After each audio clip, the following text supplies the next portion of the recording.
ubwo Isirayeli niyo yikozeho yari ibagiye yararwishigikiye ngaho ni rusome yiyemeje kurwana n'abatarwanwa yiyemeje guhangana n'afite abaterankunga bakomeye. Irani itera inkunga Hezbollah yanze kuba gafuka imvugo rimwe iti olingate muzange cyangwa se muzemere uko bizagenda kose agace k'iwacu muri Libani nepatushe nimugakoreho kuko niba mugakozeho we are going to destroy them. Tugiye kuza tubarimbure mu rwego rukomeye cyane. Yes, Hezbollah none tariki ya mbere z'ukwezi kwa gatandatu mwaka wa 2026 kandi ubwo mbifurije no kwezi kwiza ikoze akaga cyose akaga gakomeye Israel. Ingabo zabo za ADF zikurira mu myotsi amapozisiyo atandukanye ya IDF akomeje gukubitirwa hareba inzega. Hezbollah yanze kuba gafuka imvugo rimwe igaragaza neza ko ifite umututu w'imbunda ifite rocket na drones zidakumirwa bagomba kurasa kuri Israel mazi Israeli ikicuza impamvu yakoze igitero kuri Hezbollah. Naje nkubwire ishyano rigwiriye Israeli hariya mu majyepfo ya Libani no mu majyaruguru nyirizina ya Israeli. Sibyo gusa ahubwo turaza kugarukaho Irani yo igize gutya itangazo i Washington bati Donald Trump waramutse urakomeye abandi bati yego mwamenye ko za drone zanyu na za ndege zanyu mwatwereje twaziribase. Drone ya gatatu ya Leta Zunze za Amerika nanjye ngo dronera indege ikomeye cyane y'intambara kugira ngo umvure mere bwayo Irani yishyize ku butaka. Mama nimba hari uburyo Irani ikora mu tuntu twayo ku buryo bitungura buri muntu wese n'uburyo bahanawemo iyi drone.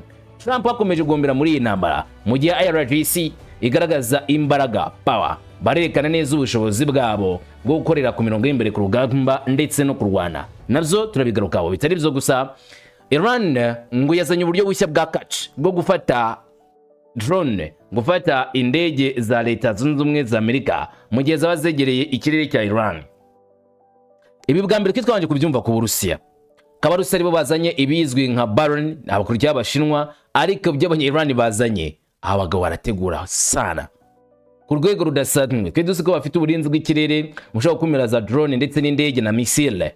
Ariko iki cyo bagaragaje na Leta Zunze za Amerika singiye gusutunguye nacyo na Leta Zunze za Amerika nago zizi ko Iran mu gihe amaze kwishegisha bakoreshenga imbunda zabo ntibari bazi ko Iran yakora igikorwa nk'iki ngiki ngizane buno buryo bw'uburinzi bw'ikirere izane buno buryo gukumira drone za MQ-9 Reapers ndetse n'izindi drone zindwanye zikomeye cyane zijyanwa muri Iran zirejwe na Leta Zunze za Amerika. Uti nibihe nanjye ni ngwino tubirebere hamwe. Sibyo gusa ahubwo Mokhshaba Hussein Khamenei ni umuyobozi w'ikirenga mushya wa Iran wasimbuye Ali Khamenei.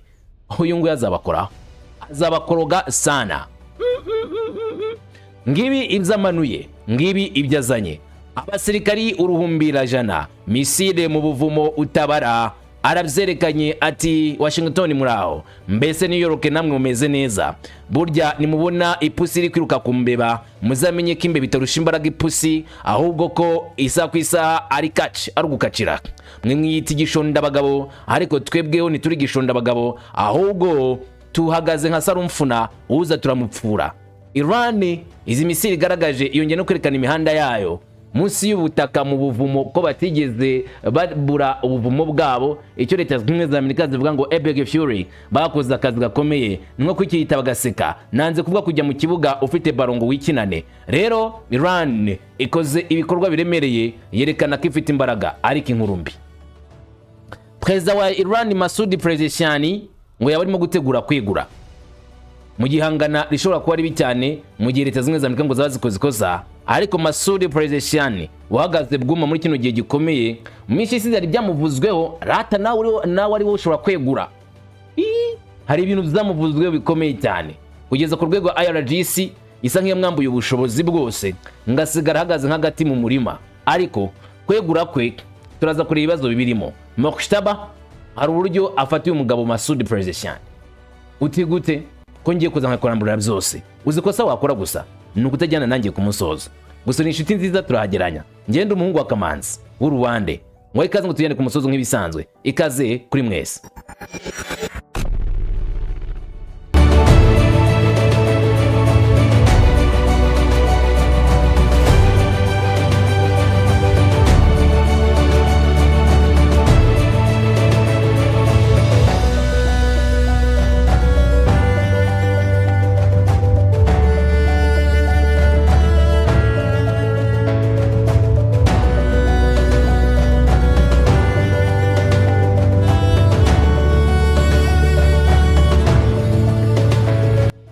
iherezo reka tubyicarire biri kuvugwa duhereye ku mirongo y'imbere ku rugamba, tubisesengure tubyanarize tumenye ngo mbese mu by'ukuri n'ikinyamakuru kiri kubera muri Burasirazuba bwo hagati. Nge nawe tuzi neza ko muri Burasirazuba bwo hagati ari urugamba rukomeye cyane rwo gucanga intege umurongo w'ikibi uyobowe na Iran. Havuga ko Iran ariyo umuterankunga mukuru w'iterabwoba ryashyizwe ku isi, ndetse ngo uyu umuterankunga mukuru w'iterabwoba akaba ashaka kugera ku ntwaro za kirimbuzi. Ibyatumye Leta Zunze Ubumwe za Amerika na Israel bavuga ko ibyo bidagomba kubaho, ko Iran itagomba kujya ku mbaraga za kirimbuzi. Mu gihe bita Iran umuterabwoba wa mbere w'imena, Iran nayo yita aba zayoniste kari waterabwoba ba mbere mu isi bakomeje gutera makuba bafatanije na Leta Zunze Ubumwe za Amerika. Kubw'ibyo ko no bagomba kurimburwa, Israel igomba kuvaho kuko niyo cyago gikomeye muri Burasirazuba bwo hagati, dore ko ati na Israel ya kera ku buryo bayihagararira cyangwa se bayishyigikira ngo ubwo ari igikorano cya Leta Zunze Ubumwe za Amerika n'Abongereza n'Abafaransa kugira ngo badurumbanye akarere. Bati mu gihe turiho ntago mugomba kugira imbaraga namwe ngaho guhangana. None hamaze iminsi ari mu Rwanda, Hezbollah ubu irimo gutera hejuru ikoresheje uburyo bukomeye cyane bw'indege zigezweho kandi zikora mu buryo bugezweho zigenzura ikirere ku mupaka w'amajyaruguru wa Israel, kandi ubukangurambaga busa bwo mu kirere bwasize abaturage bababaye kandi akarere kose kari mu bihe by'amahane. Hezbollah yongeye kwihuta mu bikorwa zayo byo kurwanisha indege zitagira pilote, ibisasu bya rokete, bikaba byakurikiwe n'ibikorwa zo kwihorera byihuse byakozwe na Israel bihorera kuri izi ngabo za Hezbollah. Byatumye ingabo za Israel ko nanone mu gihe Hezbollah gabaga igitero zisubira inyuma kandi zishyiraho ingamba zo kugabanya imiterere y'imirwano. Ibikoresho by'indege zitagira pilote by'igitsina rya Hezbollah birimo guhinduka vuba vuba, haba mu mibare no mu bushobozi, kandi ingabo za Israel n'izi ndege zirinda akarere kose barimo gukwitirwa mu mayeri, zizemeza abazindi kirere zirimo gucinjurwa cyangwa se gukwitirwa habi. Mbese buri kugaragara neza cyane ko ubuhanga bwa Iran bwageze muri Hezbollah, aho ubuhanga bwa Iran bwo mu ikoranabuhanga rya FPV na drone za kamikaze Hezbollah yamanuye ari ubuhanga bwo gukumbanya Israel. Hezbollah yahinduye uburyo bw'imirwanire, ihinduka ikibazo gikomeye cyane kandi giteje inkeke Israel kuruta mbere yuko urugamba rutangira. Muri make ni kwa kundi umanika gati wicaye kandi bigasa nkaho bigukomeranye. Rero kwihisha no kwanga kujya ku mirongo y'imbere ku rugamba kw'abasirikare ba Israel birimo kugaragaza neza uburemere bw'uburyo ari gufatana kino kibazo. Indege isa nkaho ari ya Hezbollah yagonze ahantu hagaragara mu burengerazuba bwa Galilaya mu gitondo cya kare uyu munsi, kandi ingabo za IDF zemeza ko nubwo habaye iturika ngo nta muntu waguye muri iki gitero.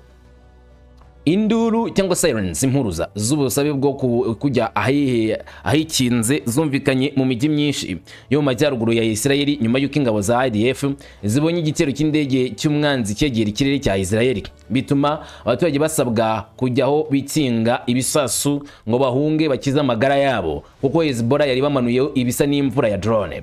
Nyuma y'igitero cya drone cyatangajwe, ingabo za IDF zoherejwe igitero cyabereye kugira ngo zikore isuzuma ryimbitse rya iki gitero cyabereye kugira ngo barebe neza uburemere bw'ibisasu byahatewe, ibyahangirikiye, ndetse n'icyo bakora ku bisasu nk'ibyo ngibyo bya Hezbollah.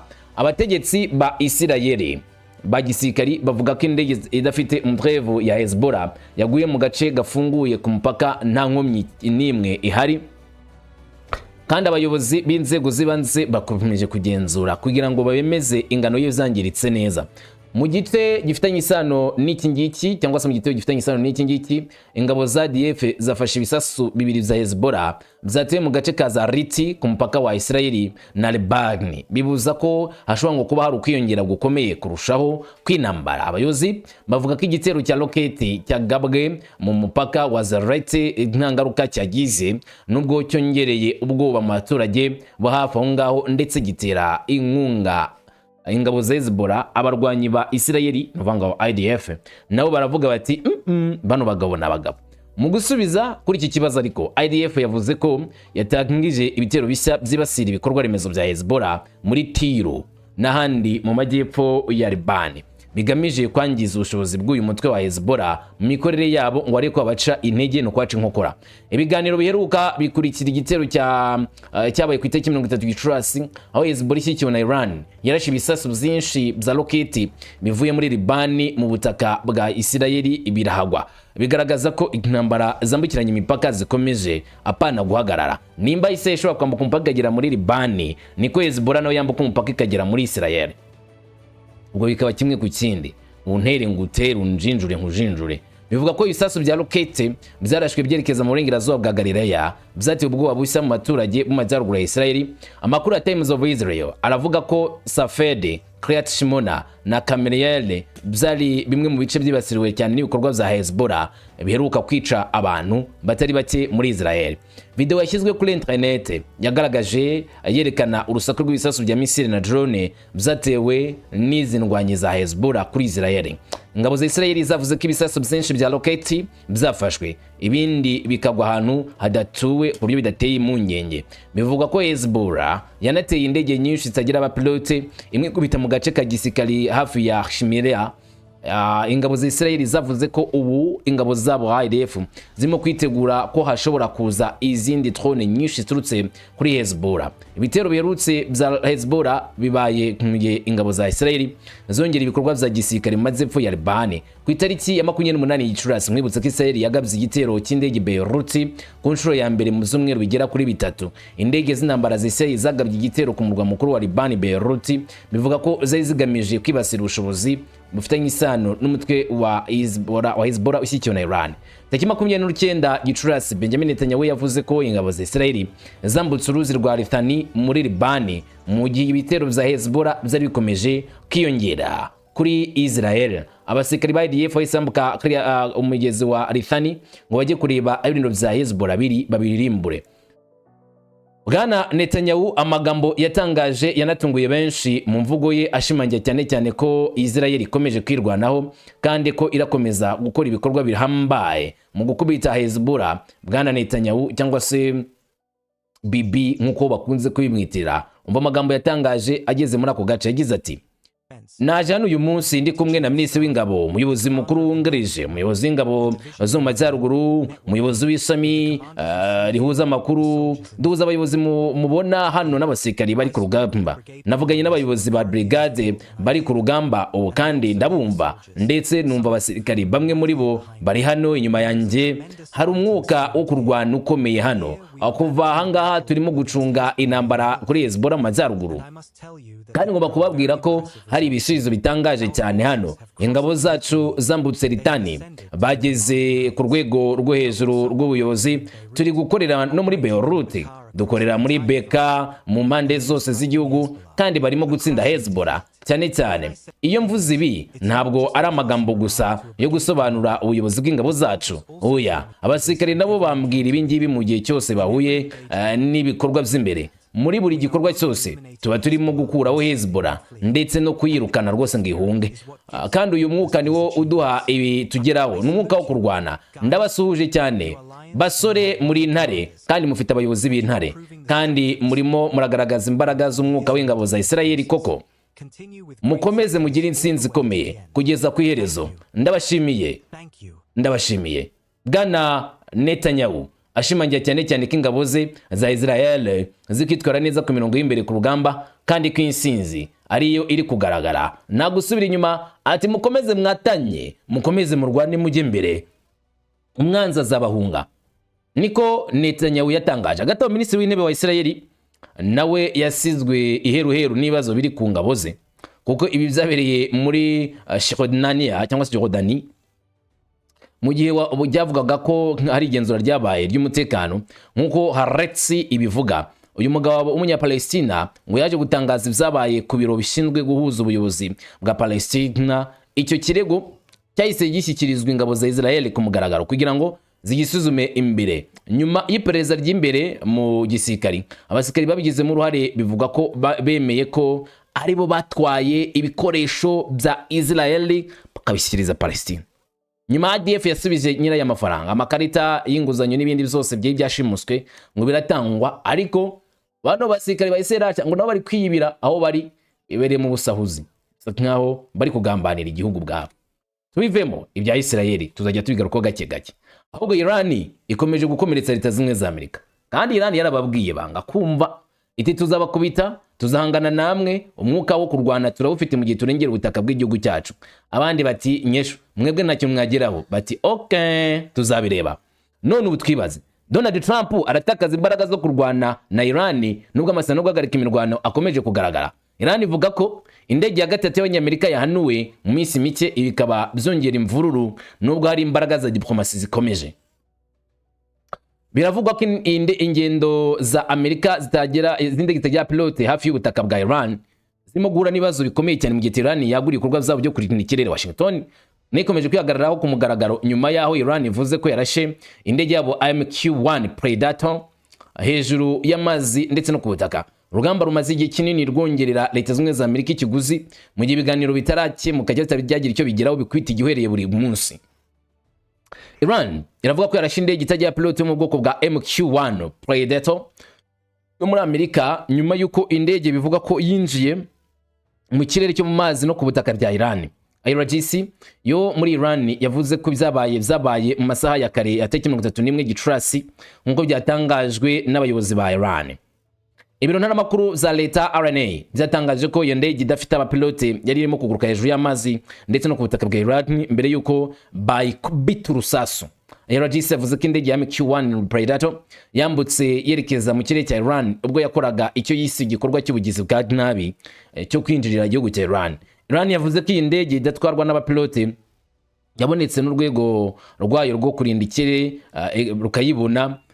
Hanyuma bivuga ko iyo yinjiye mu kirere cy'indege cyari cyafatiwe ingamba kandi irakurikiranwa. Iran yavuze ko iyo ndege ari indege y'igisirikare cya Amerika ikora hafi y'uturere twibasiriwe n'intambara ku nkengero z'aka gace. Abategetsi ba Iran bavuze ko ibyabaye bigaragaza ubushobozi bw'igihugu bwo gutahura, gukurikirana ndetse no gusubiza ku byaha bivugwa ko bikorerwa mu kirere. IRGC yaburiye ko igikorwa icyo ari cyo cyose cyo gushotora cyangwa se kubangamira ikirere cya Iran kizahita gisubizwa ku buryo bwa nyabwo.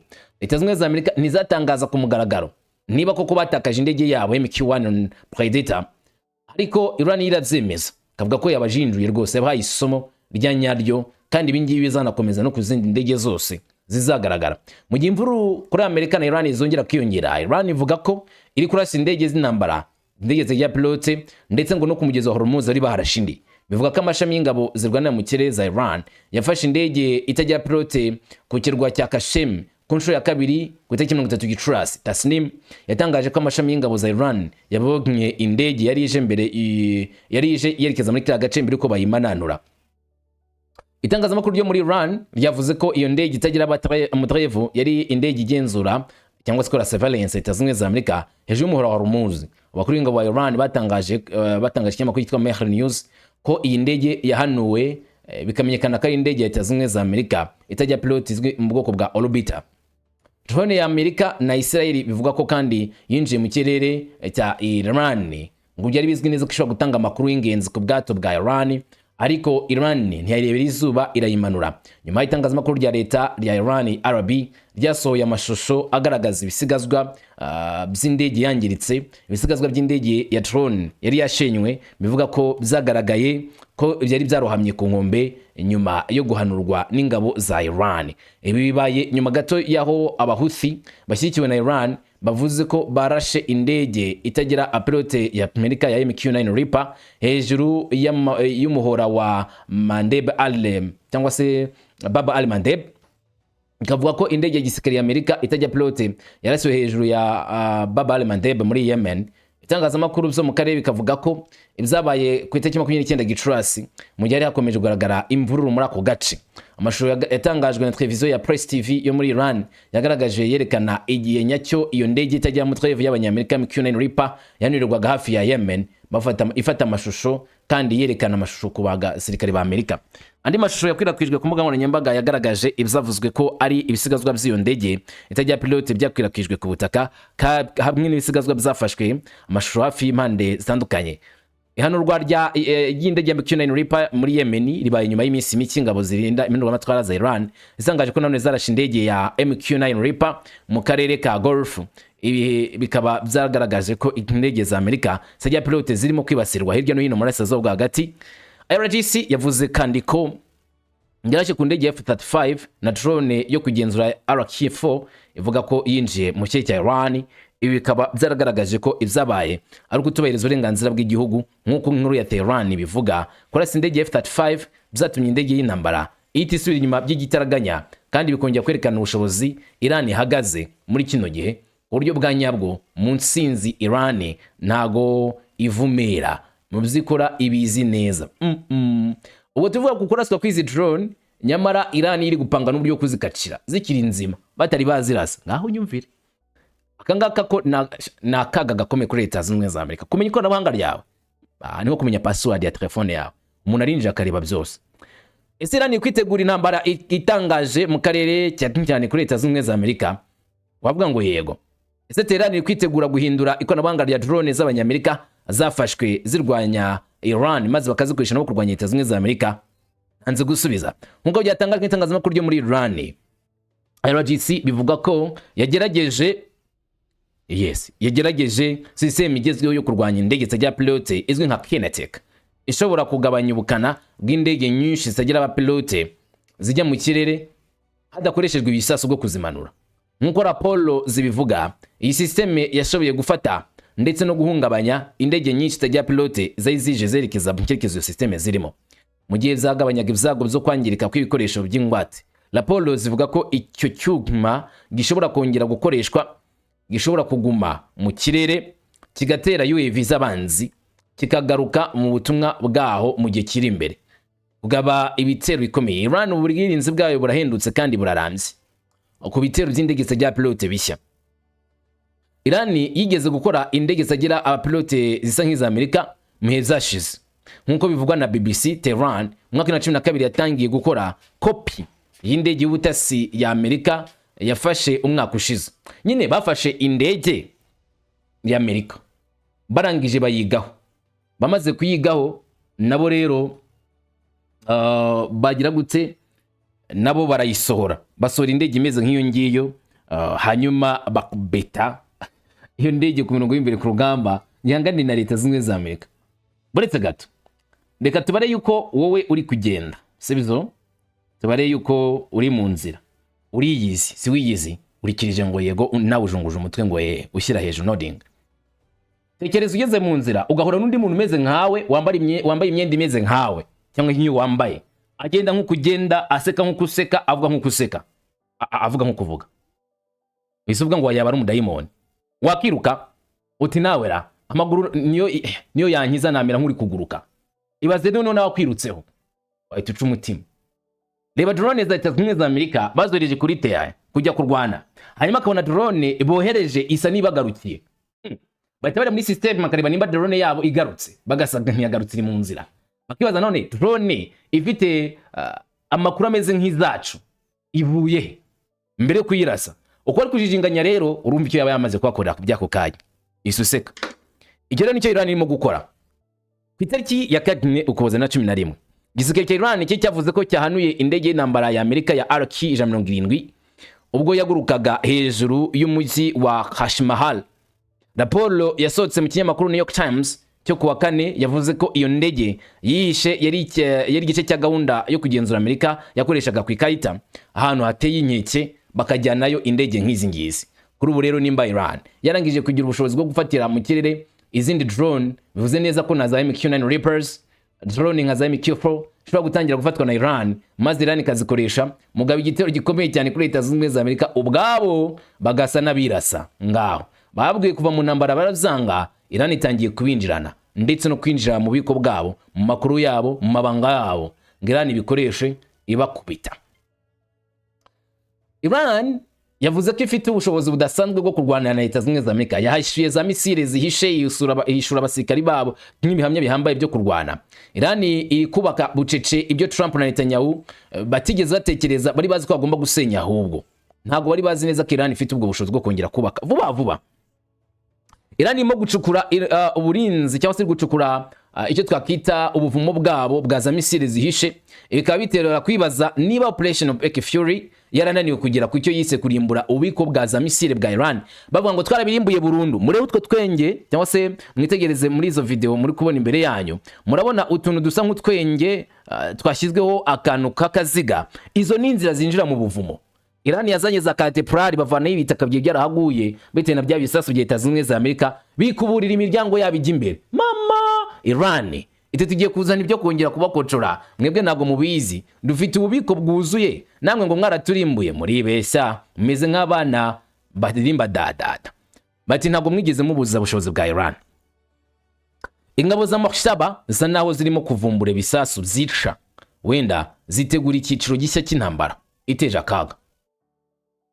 Yego, imijyi ya Iran yo munsi y'ubutaka irimo gusohora amakuru, ubutumwa bukomeye yuko hari umuburo mushya kuri Trump nimba ashaka kurinda umutwe w'igisasu yinde kwataka Iran. Nk'igitero gikomeye kuri Amerika na Israel, Iran irimo gusana buhoro buhoro ibikoresho byabo bya misile byo munsi y'ubutaka nyuma y'intambara yabaye muri cya cyerekezo. Raporo ya CNN yavugaga ko Iran yamaze kurokora byibura inzira 59 zinjiza ibifaru munsi y'ubutaka ndetse n'amato mu bibanza 18 bya misile bafite. Inzira 50 zamaze gusiburwa. Haturikiye ibisasu byo munsi y'ubutaka ni hamwe mu hantu hambere hatewe ibitero bya Amerika na Israel mu gihe cy'intambara, bibwira ko baharimbuye.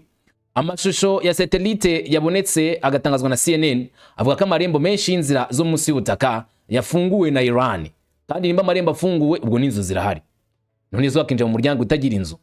Tehran yashyizeho ibikoresho by'ibanze nka za bulldozer n'amakamyo yo kujugunya imyanda, bakagenda bakubura inzira hatwikiriwe n'ibisasu nyine bya Leta Zunze Amerika na Israel.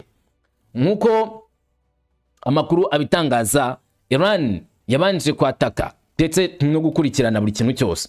CNN yavuze ko Iran nayo iteganya ko irimo gutegura izindi misile zirasakure ishobora kurasa Israel n'ibindi bihugu z'Abarabu mu gihe urugamba rwarugarutse. Bivuga ko igisirikare cya Iran gishobora kohereza imbunda zirasa ibisasu n'abakozi bahaguwe mu bitero za misile bishobora kwica cyane none kuri inshuro. Nta kintu na kimwe gishobora kubuza Iran guha intwaro zirasa, cyangwa se nta kintu na kimwe gishobora gutuma Iran idakoresha intwaro zirasakure. Uyu n'umusesenguzi umwe waburiye ubwaganaga na CNN. Bivuga ko Iran yanasenye ibindi bice byangiritse by'ibirindiro harimo n'imihanda yatewe ibitero na Amerika na Israel. Iyo mihanda barongera bisana bundi bushya. Impuguke zavuze ko Iran ishobora kuba igifite niburi bisasi 1000 bibitswe munsi y'ubutaka aho Leta Zunze Amerika zitageje ibisasu byayo. Ivyo kandi bikongera kuzana akaga gakomeye Leta Zunze Amerika. None se ngubeshye, muri ibi byose kandi none Iran irimo no kongera imbaraga zayo zo mu mazi bucece, ubwo washyiraga ahagaragara icyo bise 27 Rajab cyangwa se 27 Rajab yaburitswe ku Tehran mu ijoro rya 90 ry'ibirori by'abaturage byabereye ku kibuga cya Islamic Engrab, umuhango wabereye ku mugaragaro wo gutanga ubutumwa wa politike n'ubwa gisirikari ku banzi babo kandi mpuzamahanga. Ni ubwato bufite imiterere y'ubwato bwa Trimaran butuma bushaho gukora neza kandi bwihuta no kugenda neza mu nyanja, bugatuma buba ahantu heza cyane ho kwihutira kurasa ibisasu bidasanzwe ku mwanzi bibaye ngombwa. Ifite ibisasu bibiri byo mu mazi bishobora kuraswa bikajya mu ntera ibirometero 700, urugendo rushobora gushyira mu kaga ingabo za Leta Zunze Amerika n'abanzi bayo ba Iran. Ubu bwato bushobora gukora neza mu gihe cy'inyanja hari umuraba, mu gihe mu nyanja harimo umuraba wagera byibura kuri metero 3 z'uburebure. Ntabwo byumvise. Ni ubwato bushobora gukomeza guhagarara bwemye mu gihe inyanja iri mu muraba wa metero 3 z'uburebure. Amazi asanzwe ari kuri iriya ndiba, umuraba cyangwa se tsunami ikazamura amazi akagera muri metero 3. Metero 3 reba ufite metero na santimetero 60, sibyo? Wenda n'utundi tunizo cyangwa se munsi yawo kuba hafi 3 z'uburebure bwawe. Aho ngaho amazi arimo kwiterera hejuru, ubwato bukomeza guhagarara bwuma nta kibazo bufite, bigatuma rero bukomeza ubushobozi bwo kujya mu butumwa mu gihe cy'ikirere kibi cyane gishobora kugora ubwato budakomeye. Mushyira ahagaragara buno bwato bwawe mu gihe Amerika ikomeje kuvuga ko ubushobozi bwa Iran bwo mazi bwacitse intege. Ahantu buno bwato bwakorewe niho hakomeje kwibazwa ni hehe. Leta Zunze Amerika zavuga ko zirimo kurimbura inganda zabo zose. Gusa Iran ifite inganda nyinshi mama udashobora kurimbura. Iran ivuga ko ubwato bwerekana ko ingabo zabo zigwana mu mazi zikomeje gukora neza no kwagura ibikorwa byabo bikoresheje urubuga rushya nk'ikimenyetso gikomeye ndetse n'ishoramari rya gisirikare ryo mu mazi mu guhangana na Leta Zunze Amerika. Ibyo Amerika itigeze na rimwe itekereza ko Iran yageraho nibyo ishobora kugeraho. Ibi bikongera kuzana igisubizo gikomeye cyangwa se kongera kugaragaza neza ubushobozi budasanzwe bw'iyi ntambara. Abayobozi ba Iran bavuga ko ibikorwa byo kuvugurura amato yo mu mazi bikomeje nubwo hari igitutu cyo hanze. Bavuga ko amato mashya n'intwaro ari ikimenyetso cy'ubushobozi bwo guhangana n'ibihano n'akato ka gisirikari.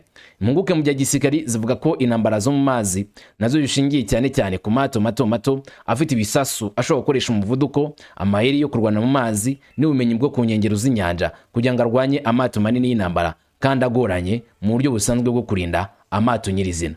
Bigaragaza neza cyane ko Iran mu kuzana ubushobozi bwayo izi neza ikigomba gukora icyo ari cyo, ari nayo mpamvu itenyeke kuri leta zunze ubumwe za Amerika mu gihe bafite amato muri ari amazi yo mu kigo cya Oman bavuga ngo ni blockade mu gukumira ubwato bujya muri Iran bashobora gutangira guhangana n'ibisasu bikomeye cyane bituruka kuri buno bwato bwa leta ya Iran.